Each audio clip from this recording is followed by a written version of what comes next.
अजित पवार यांच्या खांद्यावर हात ठेवल्यानं अडचणीत आलेले नरेश अरोरा आजही अडचणीतच सापडतात।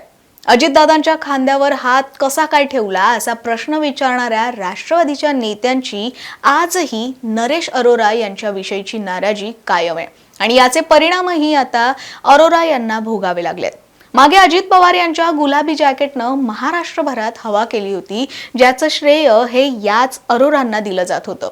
त्याच अरोरांची पक्षातली हवा काढून टाकण्याचा मोठा निर्णय घेण्यात आलाय। अजित पवार यांचा अपघात झाला की घातपात या चर्चेमधलंच एक मुख्य नाव म्हणजे नरेश अरोरा। याच अरोरांनी अजित पवारांना त्यांच्या नेत्यांपासून दूर ठेवून त्यांच्याविषयी कान भरून त्यांचं तिकीट कापण्यापर्यंत आणि अजित पवारांनी भाजप विरोधात भूमिका न घेणं इथपासून ते थेट शरद पवार यांच्यावर टीका करण्याच्या सूचना दिलेल्या असंही आता बाहेर आलंय। या सगळ्या विषयी आता आपण जाणून घेणार आहोत। नमस्कार, मी मानसी देवकर आणि तुम्ही पाहताय महाराष्ट्र टाइम्स ऑनलाईन। साधारण 2 वर्षांपासून महाराष्ट्राच्या राजकारणात नरेश अरोरा हे नाव चर्चेत आलं। वेळ असेल विधानसभेच्या निवडणुकीची, जेव्हा अजित पवार यांच्या राष्ट्रवादी काँग्रेसनं महाराष्ट्रात गुलाबी थीम आणली। यातूनच अजित पवार यांच्या गुलाबी जॅकेटनं छाप उमटवली। राष्ट्रवादीच्या पक्षफुटीनंतर अजित पवार यांना इमेज बिल्डिंगसाठी नरेश अरोरा यांच्या डिझाइन बॉक्सनं प्रचंड मदत केली। डिझाइन बॉक्स म्हणजे अजित पवार यांची political strategy ठरवणारी company. Ladki Bahin सारख्या योजनांचा प्रचार आणि इतर कॅम्पेनसाठी, विशेषतः पोस्टर्स, गाणी यासाठी खास गुलाबी रंग वापरण्यात आला। गुलाबी जॅकेटनं अजित पवारांचा नवा लुक महाराष्ट्राला दिसला आणि आवडलाही। पण याच थीमचे रणनीतिकार असलेले नरेश अरोरा यांना डिझाइन बॉक्सवाला गडी म्हणून हिणवण्यात आले। त्यांच्यावर गंभीर स्वरूपाचे आरोप सुद्धा करण्यात आलेत आणि हे आरोप केलेत ते म्हणजे राष्ट्रवादीचे नेते अमोल मिटकरी यांनी। पुन्हा एकदा अमोल मिटकरींनी अरोरा यांच्या विरोधात आपली तोफ डागली आहे, पण यावेळी मिटकरींनी सगळंच काढलंय। अरोरा यांच्या मनमानी कारभारावर बोट ठेवत मिटकरींनी एक नाही तर अनेक आरोप केलेत। मुख्य म्हणजे अजित पवारांच्या विमानाचा घातपात की अपघात या चर्चेतलं मुख्य आणि लक्ष नसलेली व्यक्ती असं म्हणत मिटकरींनी अरोरा यांच्याकडे बोट दाखवलंय। एकीकडे मिटकरींनी आरोप केले तर दुसरीकडे अरोरांचं कॉन्ट्रॅक्ट पक्षानं काढून घेतलंय। पुढच्या 2 ते 3 वर्षात कुठल्याही निवडणुका नाहीयेत असं सांगत अरोरा यांना काढून टाकण्यात आलंय, म्हणजेच त्यांचं काम थांबवण्यात आलंय। आता यामागे निवडणुकांचं कारण जरी सांगण्यात येत असलं तरी अमोल मिटकरी यांनी केलेले आरोपही खतरनाकच आहेत, ज्यावरून हे नरेश अरोरा केवळ पक्षातले साधेसुधे रणनीतिकार नव्हते असंच तुम्हालाही वाटेल। पाहुयात मिटकरींचे आरोप नक्की काय आहेत। अमोल मिटकरी म्हणतायत की आता पुढील काळ निवडणुका नसल्यानं नरेश अरोरा याचं पक्षातलं काम संपलं असलं तरीही काही बाबी दादांवर जीव ओवाळणाऱ्या जनतेला माहीत असाव्यात म्हणून हा शब्दप्रपंच। राष्ट्रवादीतल्या सध्या निवडून आलेल्या आमदारांना तिकीट देऊ नये म्हणून चुकीचे सर्वे करून याने दादांना दिले, मात्र तेच आमदार 50,000हून अधिक मतांनी निवडून आले असा पहिला आरोप मिटकरी यांनी त्यांच्या ट्विटमध्ये केलाय। पुढे ते म्हणाले की डिझाइन बॉक्सच्या सर्वेला न जुमानता अजितदादांनी स्वतःच्या यंत्रणेच्या नुसार तिकीट दिले। ही माहिती पक्षातल्या अनेक आमदारांना आहे। पक्षातला एखादा आमदार नरेश अरोरा यांना भेटत नाही, ओळखत नाही किंवा नमस्कार करत नाही, या कारणांवरून त्या आमदारांविषयी चुकीची माहिती अजित पवार यांना अरोरा द्यायचे। सुरुवातीच्या काळात हा संघटनेत प्रामाणिकपणे काम करत असावा असा विश्वास ठेवून अजित पवार यांनी काही आमदारांना झापलंही, पण नंतर संबंधित आमदारांनी अरोरांशी संबंध सुधारल्यावर त्यांचे रिपोर्ट आपोआप चांगले येऊ लागले। निवडणुकीत अजित पवार अधिक जागा लढवण्याच्या तयारीत असताना याच नरेश अरोराने कमी जागा लढवाव्यात, सेना भाजप विरोधात उमेदवार देऊ नयेत आणि दिल्यास त्यांचा प्रचार करू नये असे प्रयत्न केले। शिवाय अजितदादांच्या अनेक सभा रद्द करण्यात आल्या असाही आरोप मिटकरींचा आहे। पण अजितदादांना या सर्व गोष्टींची जाणीव होती, मात्र ऐन निवडणुकीच्या काळात नवीन प्रचार यंत्रणा उभी करणं योग्य ठरणार नाही म्हणून त्यांनी या गोष्टींमध्ये लक्ष घातलं नाही। पत्रकं वाटणं, बॅनर लावणं आणि वातावरण निर्मिती करणं या नावाखाली पक्षाकडून अरोरा आर्थिक लाभ घेत असला तरी प्रत्यक्षात काहीच काम झालं नव्हतं। अजितदादांवर विविध माध्यमातून टीका होत असताना यानं कोणतीही ठोस भूमिका घेतली नाही आणि कोणतीही प्रभावी प्रतिक्रिया दिली नाही। याला महाराष्ट्राचा इतिहास, राजकारण आणि समाजकारण याविषयी 1% माहिती नव्हतं असंही मिटकरींनी म्हटलं. 10 ते 12 फोटोग्राफर लावणं आणि दादांना पिंक जॅकेट घालण्याचा सल्ला देणं या पलीकडे अरोराचं कोणतंही ठोस योगदान नव्हतं. अजितदादा सत्तेत होते आणि 41 आमदार निवडून आले हे संपूर्ण श्रेय अजितदादांनाच जातं. त्यात इतरांचं आणि याचं काडीचंही योगदान नव्हतं. अजितदादांनी आवाजावी घोषणा कराव्यात अशा सूचना अरोरा द्यायचा, मात्र दादांनी स्पष्ट शब्दात नकार देत असं सांगितलं की मी जे करू शकतो तेच लोकांसमोर बोलणार आणि त्यांनी ते काटेकोरपणे पाळलं. मिटकरींनी केलेल्या या आरोपांमध्ये सगळ्यात मोठा गौप्यस्फोट म्हणजे अरोरांनी अजित पवारांना थेट शरद पवारांवर टीका करण्याचा सल्ला देणं. पवार साहेबांवर टीका करावी अशा सूचना तो द्यायचा, मात्र अजितदादांनी त्या कधीही मान्य केल्या नाहीत. राष्ट्रवादीच्या जोरावर अरोराने एक विमान कंपनी स्थापन केल्याची माहिती ऐकिवात आहे.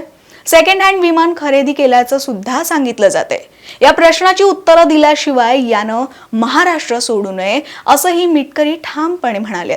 पण अमोल मिटकरींनी केलेले हे आरोप हे पहिल्यांदाच केलेले नाहीयेत. याआधी सुद्धा म्हणजेच अर्थसंकल्पीय अधिवेशन सुरू असताना असेच आरोप मिटकरींनी केले होते.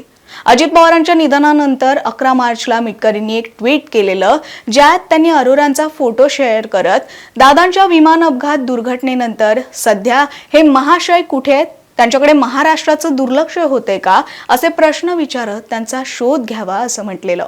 नाही, ते आमचे PR चालवायचे. त्यांनीच गुलाबी थीम ही महाराष्ट्रामध्ये आमच्या पक्षाला दिली. त्यांच्या सांगण्यावरूनच दादा गुलाबी जॅकेट पण घालायचे. आणि मध्यंतरी आपण बघितलं असेल की विधानसभेच्या निकालानंतर यश प्राप्त झाल्यावर ते दादाला देवगिरीवर भेटायला जाऊन मग दादांच्या खांद्यावर हात ठेवून त्यांनी बुके पण दिला होता. ते नंतर दादांच्या विमान अपघातानंतर ज्यांचं तुम्ही नाव घेतलंय ते साधारण माझ्या माहितीप्रमाणे आदरणीय सुनेत्रा वहिनींच्या शपथविधीच्या दिवसांपासून आजपर्यंत कुठंच दिसलेले नाहीत.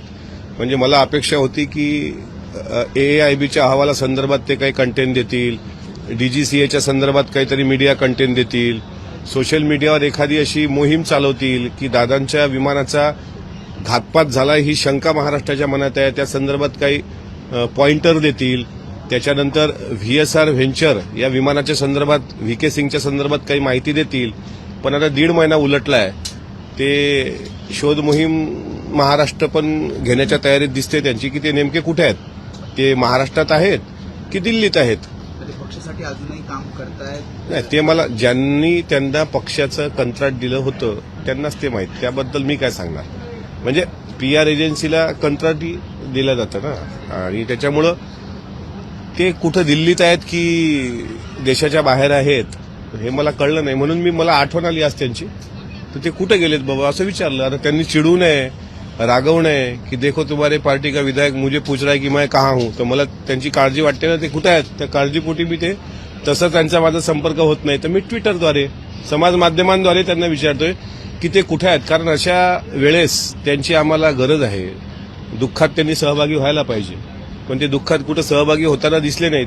किंवा अजितदादांच्या अंत्यसंस्काराच्या वेळी ते ज्यावेळेस गॉगल लावून बसले होते तिथे कदाचित त्यांच्या डोळ्यात प्रचंड अश्रू वेदना असतील, ते दिसून येत लोकांना, म्हणून त्यांनी गॉगल लावला असावा अशी आम्हाला वाटतं. म्हणून त्यांनी ऍटलिस्ट त्यांना सांत्वन भेटावं, कारण दादांच्या अवतीभोवती दादांच्या पक्ष कार्यालयात सर्वात जास्त तेच असायचे ना. म्हणून ते कुठे गेलेत अशा कठीण काळात. काही बोललेत का त्यांच्याशी, किंवा काही त्यांच्याशी बोलणं झालं का, भेटीगाठी झाल्या का?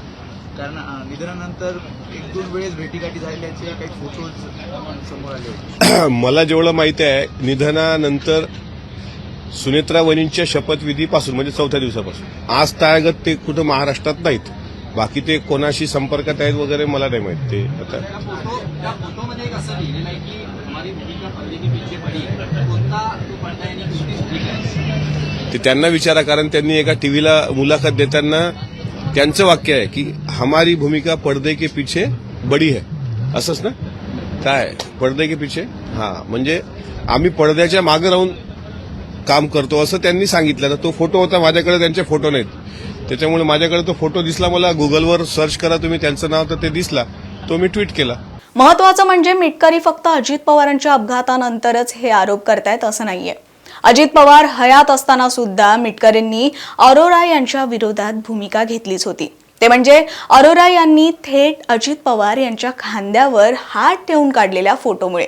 तेव्हाही मिटकरींनी आपल्या आक्रमक शैलीत यावर उघडपणे टीका केली होती, ज्यावरून त्यांच्यात आणि पक्षात अंतर्गत बाचाबाची झाल्याचंही समोर आलं होतं. त्यावेळी मिटकरींच्या भूमिकेशी सहमत नसल्याचं म्हणणारी राष्ट्रवादी आता मात्र अरोरा यांच्या कारभारावर नाखुश असल्याचं बोललं जातंय. कारण फक्त मिटकरीच नाही तर इतरही नेते आमदार या अरोरांवर नाराज आहेत आणि या नाराजी नाट्याचा शेवट आता अरोरा यांना बाहेरचा रस्ता दाखवून करण्यात आलाय. पण अरोरा यांचं राष्ट्रवादी पक्षासोबतचं कनेक्शन आता संपलेलं असलं तरी विमान अपघात प्रकरणी त्यांच्या भोवती असणारे प्रश्न तसेच आहेत. कारण मिटकरींनी म्हटल्याप्रमाणे अजित पवार यांच्या निधनानंतर फक्त 1-2 दिवस दिसलेले नरेश अरोरा नंतर का गायब झाले? पडत्या काळात त्यांनी राष्ट्रवादीला साथ का नाही दिली? हे प्रश्न निरुत्तरितच आहेत. याबद्दल तुम्हाला काय वाटतं? कमेंटमध्ये तुमचं मत कळवा आणि अशाच व्हिडिओ पाहण्यासाठी महाराष्ट्र टाइम्स ऑनलाईनच्या YouTube चॅनलला सबस्क्राईब करा. तसंच फेसबुक पेजला लाईक आणि फॉलो करा.